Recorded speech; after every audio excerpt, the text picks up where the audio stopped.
السلام علیکم viewers and welcome back to yet another video. آج ہم بات کرنے والے ہیں کیونکہ عید الاضحیٰ ہے سر، تو ہم آج بات کرنا چاہتے ہیں حضرت ابراہیم علیہ السلام کے حوالے سے اور ان کی سٹوریز کے حوالے سے. تو ہمارے ساتھ عبدالصمد موجود ہیں. السلام علیکم سر. وعلیکم السلام. کیسے ہیں؟ ٹھیک ہیں الحمدللہ. سر آج ہم آپ کے ساتھ گفتگو کرنا چاہیں گے ابراہیم علیہ السلام کی زندگی کے اوپر اور کتنی قربانیاں انہوں نے دی اللہ کے لیے. جیسے کہ اللہ تعالیٰ قرآن مجید میں ابراہیم علیہ السلام کو اپنا دوست خلیل اللہ کہتا ہے. تو اس حوالے سے ہم ابراہیم علیہ السلام کی پوری لائف کو کے جتنے بھی انسیڈنٹ ہوئے اس کے اوپر سر ہم چاہیں گے کہ آپ روشنی ڈالیں. اور جو مین انسیڈنٹ ہے آف کورس اپنے بیٹے کو ذبح کرنے والا، اس کے اوپر بھی ہم بات کرنا چاہیں گے. سر سٹارٹ کریں سر. جی بسم اللہ الرحمن الرحیم. تو جیسا کہ آپ کو پتہ ہے حضرت ابراہیم علیہ السلام اللہ کے دوست ہیں، خلیل اللہ. تو جو اللہ کا دوست ہوتا ہے اس کے اوپر پھر امتحانات بھی اتنے کڑے ہی ہوتے ہیں. تو اللہ تعالیٰ ان کے صبر کو آزماتا ہے، ان کو آزماتا ہے. تو ایسے ہی ابراہیم علیہ السلام ہیں، وہ بھی خلیل اللہ ہیں اور اللہ کے دوست ہیں. ان کے اوپر بھی بہت امتحانات آئے اور وہ پیغمبر ہیں جو افضل پیغمبر جن کو کہا گیا ہے سب سے بہترین، ان میں سے ایک ہیں حضرت ابراہیم علیہ السلام.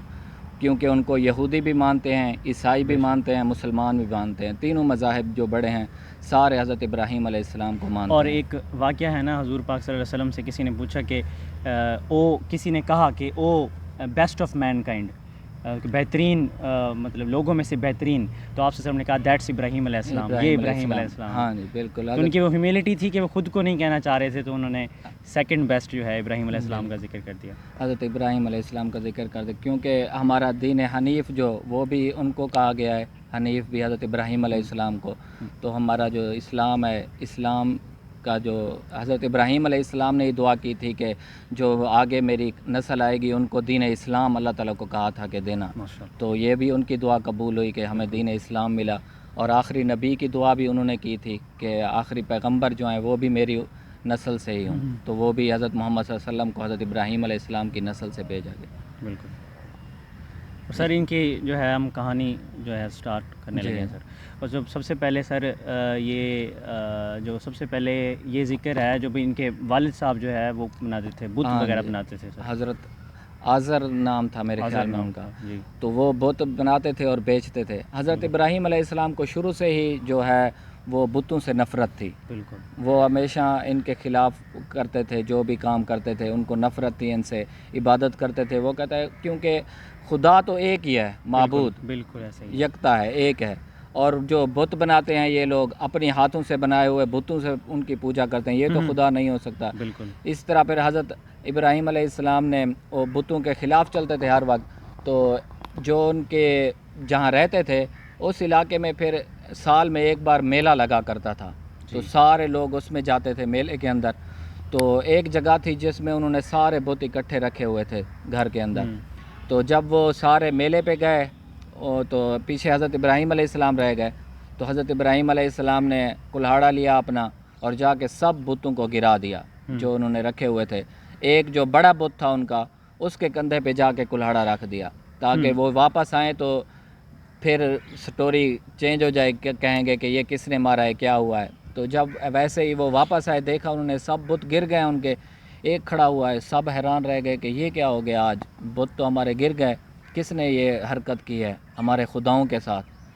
تو وہ ڈھونڈنے لگ گئے. تو ایک بندے نے کہا کہ ایک ہے انسان ادھر، لڑکا ہے اس کا نام ابراہیم ہے، وہ ہر وقت مخالفت کرتا تھا ہماری بتوں کی، تو اس سے پوچھتے ہیں. ابراہیم کی ایج اس وقت 7 ایئر تھی. تو انہوں نے کہا کہ چلیں ان کو بلایا جائے حضرت ابراہیم کو. جب سب علاقے والے پکڑ کے لے حضرت ابراہیم کو کہ یہ حرکت تم نے کی ہے، کیونکہ ہم تو سب چلے گئے تھے میلے کے اوپر، تو یہ حرکت کس نے کی ہے. حضرت ابراہیم علیہ السلام نے میں نے تو نہیں کی. آپ مجھ سے پوچھ رہے ہیں، اپنے خدا سے پوچھو جس نے کلہاڑا بھی اپنے کاندھے پہ رکھا ہوا ہے، اس سے پوچھو نا کہ اس نے سب کو مار کے خود کلہاڑا کاندھے پہ رکھ دیا ہے. پھر ان کی بولتی وہاں بند ہو گئی. اب کیا ہوگا؟ پھر وہ کہتے ہیں کہ یہ رسپونڈ نہیں کرتے، یہ ہمیں جواب تو نہیں دیتے، نہ یہ ہمیں سنتے ہیں. تو ابراہیم علیہ السلام نے کہا کہ جو تمہیں سنتے نہیں، تمہارا جواب نہیں دیتے، وہ خدا کیسے ہو سکتے؟ ان کو خدا تم نے مانا ہوا ہے، کیسے مانا ہوا ہے؟ لیکن یہ ان کی ایروگینس تھی جس کی وجہ سے انہوں نے پھر بھی بلیو نہیں کیا اتنے بڑے ثبوت کے بعد. پھر انہوں نے کیس پھر آگے نمرود کے پاس بھیج دیا جو اس وقت کا بادشاہ تھا. اس نے کہا کہ یہ لڑکا ہے، ان کی تو وہ ختم ہو گئی نا وہاں بات کہ حضرت ابراہیم نے کہا بت سے پوچھ لو، وہ تو آگے کچھ نہیں کر سکتے تھے. پھر انہوں نے کہا ادھر کا جو نمرود ہے بادشاہ ہے اس کے پاس لے جاتے ہیں، اس کے سامنے تو یہ سچ بولے گا، ہمارے سامنے نہیں بول رہا. بالکل. پھر جب حضرت نمرود کے پاس جب گیا کیس، نمرود نے کہا پکڑ کے لے آؤ اس کو. پھر نمرود کے ساتھ وہاں جو ڈسکس ہوئی تھی، نمرود نے کہا تم کیسے مانتے ہو کہ تمہارا خدا ہے؟ تو حضرت ابراہیم علیہ السلام نے کہا خدا تو وہ ہوتا ہے جو زندہ کو مردہ کر دے اور مردے کو زندہ کر دے. بالکل. پھر نمرود نے کہا یہ تو میں بھی کر سکتا ہوں. کیسے؟ انہوں نے کہا کیسے کر سکتے ہو تم؟ پھر نمرود نے کہا کہ ایک بندے کو پھانسی ہونی تھی، نمرود نے کہا ہاں اس کو چھوڑ دو، اور جس کو سزائے موت نہیں ہونی تھی، چھوٹنے والا تھا، نمرود نے کہا اس کو مار دو. تو پھر اس کو حضرت ابراہیم سے کہا کہ دیکھو میں نے بھی زندہ کو مردہ کر دیا، مردہ کو زندہ کر دیا. حضرت ابراہیم علیہ السلام حیران رہ گئے کہ انہوں نے کیا کنسیپٹ لیا ہوا ہے کہ زندہ مردہ کا، یہ انہوں نے سوچا ہوا ہے. پھر حضرت ابراہیم نے پھر دوسری مثال دی کہ انہوں نے کہا کہ میرا رب تو سورج کو مشرق سے نکالتا ہے، اگر تم خدا ہو تو مغرب سے نکال کے دکھاؤ. بے شک. پھر وہاں وہ ہو گیا، اس کی دلیلیں ختم ہو گئی. تو ہمارے ایک پروفیسر تھے حضرت علامہ نواز ظفر صاحب، وہ کہتے تھے کہ یہاں سے دہشت گردی شروع ہوئی تھی. پہلی دہشت گردی جہاں دلیل ختم ہو جائے نا انسان کی، پھر وہاں سے دہشت گردی شروع ہوتی ہے. تو سب سے پہلا دہشت گرد جو تھا نا نمرود تھا، اس کے پاس آگے دلیل نہیں تھی، کیسے نکالتا مغرب سے سورج کو. تو پھر اس نے کہا کہ چلو اس کو اب آگ میں ڈال دو. تو پھر انہوں نے اتنا بڑا پھر جلاؤ بنایا، بڑا سارے علاقے کی لکڑیاں جمع کی گئی ہیں. پھر بہت بڑا انہوں نے بنایا کہ حضرت ابراہیم علیہ السلام کو اس میں ڈالیں گے. آگ جلائی. تو پھر اب حضرت ابراہیم کو ڈالیں کیسے، آگ کے اندر کون جائے گا یا پکڑیں کیسے؟ پھر انہوں نے ایک جھولا بنایا کہ اس کو میں بٹھا کے دھکا دیں گے آگے، وہ پھر آگ میں گر جائیں گے. تو جب وہ بنایا، آگ جل گئی تو حضرت ابراہیم کو آگ میں ڈالا. تو پھر اللہ تعالیٰ کا حکم ہوا آگ کو کہ آگ ٹھنڈی ہو گئی ان کے لیے. پھر حضرت ابراہیم علیہ السلام کو کچھ بھی نہیں ہوا. اور سر ایک نریشن بھی تو ہے نا ابراہیم علیہ السلام کے حوالے سے، جب انہیں آگ میں پھینکا جا رہا تھا تو راستے میں جبرائیل امین آئے اور انہوں نے ابراہیم علیہ السلام سے کہا کہ کیا میں آپ کی ہیلپ کر سکتا ہوں، آپ کو میری مدد کی ضرورت ہے؟ تو ابراہیم علیہ السلام نے کہا مجھے تمہاری مدد کی نہیں ضرورت، مجھے اللہ کی مدد کی ضرورت ہے. تب اللہ تعالیٰ نے کہا کہ بھائی اے آگ ٹھنڈی ہو جا ابراہیم کے واسطے. تو وہ آگ ٹھنڈی ہو گئی. پھر اتنا بڑا ان کے سامنے معجزہ پیش آیا کہ حضرت ابراہیم علیہ السلام آگ سے بچ گئے. پھر بھی ان لوگوں کو ہدایت نہیں ملنی تھی اللہ کی طرف سے، وہ پھر بھی کہتے تھے نہیں، جو خدا جو بتوں کو انہوں نے بنائے رکھا. پھر حضرت ابراہیم علیہ السلام وہاں سے چلے گئے، عراق سے شام چلے گئے. پھر وہاں جا کے حضرت ابراہیم علیہ السلام کی شادی ہوئی حضرت سارہ علیہ السلام سے. پھر وہاں جب حضرت ابراہیم علیہ السلام بڑھاپے کو پہنچ گئے، کوئی اولاد نہیں ہوئی حضرت سارہ سے بھی. پھر حضرت ابراہیم علیہ السلام فلسطین گئے. جب فلسطین گئے تو وہاں پھر حضرت ہاجرہ سے شادی ہوئی، جو وہاں کا ایک بزرگ تھا بڑا، اس نے پیشکش کی کہ حضرت ان کی بیٹی تھی. تو حضرت ابراہیم علیہ السلام نے قبول کی. پھر حضرت سارہ نے ہی ان کی شادی کروائی حضرت ہاجرہ علیہ السلام. پھر ان کے بطن سے پھر حضرت اسماعیل علیہ السلام ہوئے، اور حضرت سارہ کو بھی اللہ نے پھر اولاد دی، ان سے حضرت اسحاق علیہ السلام ہوئے. یہ اللہ کی طرف سے ایک ٹیسٹ تھا نا کہ ابراہیم علیہ السلام کو ٹیسٹ کیا جائے کہ کیا ان کے لیے اب بیٹا جو اسماعیل دے دیا، کیا اس کی محبت میری محبت سے زیادہ تو نہیں ہوگی؟ تو اللہ نے جو ہے ہاجرہ اور اسماعیل کو مکہ مکرمہ کی وادیوں میں چھوڑنے کا حکم دیا. اور پھر یہ بھی مطلب ہے نا کہ جب ان کو چھوڑ کر ابراہیم علیہ السلام واپس آ رہے تھے تو حاجرہ نے پوچھا کہ بھئی آپ کہاں جا رہے ہیں ہمیں چھوڑ کر؟ تو ابراہیم علیہ السلام نے کچھ نہیں کہا اور پھر چل دیے. تو پھر بی بی حاجرہ نے پھر پوچھا کہ بھئی کیا یہ اللہ کا حکم ہے؟ تو ابراہیم علیہ السلام نے کہا کہ ہاں یہ اللہ کا حکم ہے. پھر چل دیے. تو پھر ان کو بھی سیٹسفیکشن ہے کہ اللہ کا حکم ہے. بالکل. تو پھر ٹھیک ہے. تو پھر جو ہے وہاں پانی نہیں تھا. پھر حضرت ہاجرہ جو ہیں وہ صفا اور مروہ جو پہاڑیاں ہیں وہاں کی، وہاں ادھر دوڑی. تو دیکھیں ایک ماں کی پریشانی کو دیکھ کر اللہ رب العزت نے اب حج کا بھی اس کو رکن بنا دیا. صفا مروہ کی پہاڑی جو حضرت ہاجرہ دوڑی تھی، اللہ کو وہ ادا اتنی پسند آئی کہ وہ حج کا رکن بنا دیا. پھر وہ جب دوڑی تو حضرت اسماعیل علیہ السلام نے پھر جب پاؤں مارا تو وہاں سے پھر زمزم کا پانی نکلا، اور وہ پھر وہاں سے پانی بھرتے رہے. اور پھر کچھ دنوں کے بعد وہاں سے ایک قافلہ گزر رہا تھا.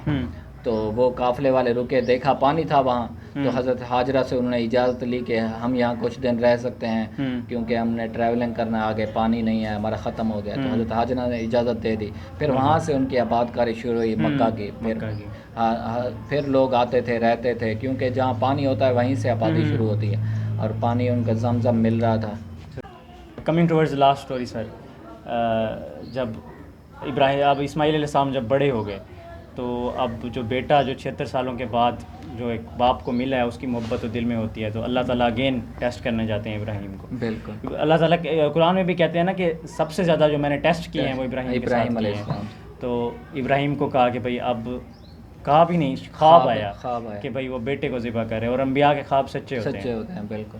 تو ابراہیم علیہ السلام نے حضرت ابراہیم اسماعیل علیہ السلام کو بتایا کہ میں نے ایسے خواب دیکھا ہے. تو حضرت اسماعیل علیہ السلام نے کہا کہ جو آپ نے خواب دیکھا ہے وہ آپ کر ڈالیں، اور آپ مجھے انشاءاللہ صابروں میں سے پائیں گے. وہ بھی نبی کے بیٹے تھے اور ان کو بھی صبر تھا. انہوں نے کہا آپ نے جو خواب دیکھا ہے وہ کریں، میں اس کے لیے تیار ہوں. آپ یہ نہ کہیں کہ میں ڈر جاؤں گا یا میں بھاگ جاؤں گا، نہیں، میں اس کے لیے تیار ہوں بالکل. تو وہ لے گئے میدان میں. اور اس میں ایک اور سٹوری ہے نا کہ جب وہ لے کر اب جا رہے ہیں انہیں، تو پہلے شیطان جو ہے ابراہیم علیہ السلام کے پاس آیا اور انہیں ورگلایا کہ وہ خواب جو ہے وہ غلط بھی ہو سکتا ہے، یہ وہ. ابراہیم علیہ السلام نے پتھر اٹھا کے نا اسے مارے، کنکر مارے. اس کے بعد جو ہے وہ اسماعیل علیہ السلام کے پاس آیا، اسماعیل علیہ السلام نے پتھر مارے. تو اس کے بعد تیسری دفعہ پھر ان دونوں کے پاس آیا، تو پھر ان دونوں نے پھر سے پتھر اٹھا کر جو ہے اس کو مارے. تو پھر ہم حج کے موقع پر جو پتھر مارتے ہیں نا، تو وہ بھی ابراہیم علیہ السلام اور اسماعیل علیہ السلام کی سنت ہے ماشاء اللہ. جی بالکل. پھر حضرت ابراہیم علیہ السلام جب پہنچ گئے وہاں میدان میں، تو پھر انہوں نے پہلے حضرت اسماعیل علیہ السلام کی آنکھوں پہ پٹی باندھی اور اپنی آنکھوں پہ بھی، تاکہ مجھے جو دقت نہ آئے قربانی کرتے وقت، میرا بیٹا ہے. تو جو تیز چھری تھی جو انہوں نے پھر حضرت اسماعیل علیہ السلام کی گردن پر رکھی. ایک بار چلائی نہیں چلی، دوسری بار، تیسری بار جب چلائی نہیں چلی، پھر جب چلائی تو پھر اللہ کا حکم تھا کہ آسمان سے مینڈھا آ گیا نیچے، وہ ذبح ہو گیا. حضرت اسماعیل علیہ السلام بچ گئے. جب حضرت ابراہیم علیہ السلام نے اپنی آنکھوں سے پٹی اتاری، دیکھا حضرت اسماعیل علیہ السلام تو کھڑے ہیں سائڈ پہ. تو حضرت ابراہیم علیہ السلام نے دیکھا کہ حضرت اسماعیل علیہ السلام کھڑے ہیں سائڈ پہ، تو وہ حیران ہوئے، یہ کیا، مینڈھا ذبح ہو گیا. پھر اللہ کا آواز آئی ان کو جیسے وحی آتی ہے.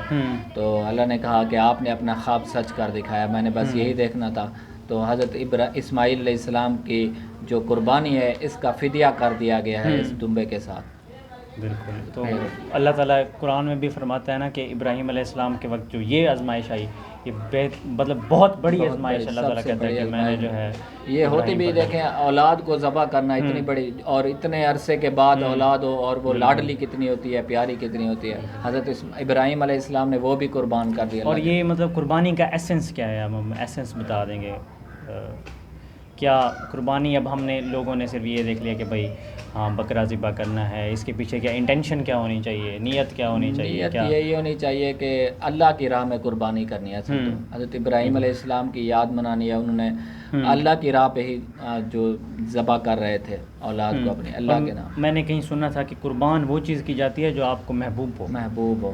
اس لیے کہتے ہیں کہ کچھ دن پہلے قربانی والا وہ جانور لے کے، اور اچھا ہو جانور، موٹا تازہ، تاکہ آپ جب ذبح کریں تو آپ کو لگے کہ یار میں کچھ دے رہا ہوں اللہ کی راہ پہ. فیل ہونا چاہیے کہ میں نے کچھ قربان کیا ہے. بالکل سر، بہت بہت شکریہ آپ کا. آج آپ نے ہمیں ٹائم دیا، اور بیچ میں جو ہے انٹرپشنز آتی رہی، اس کے لیے معذرت. ملیں گے سر اگلی ویڈیو میں انشاءاللہ. تب تک کے لیے اللہ حافظ.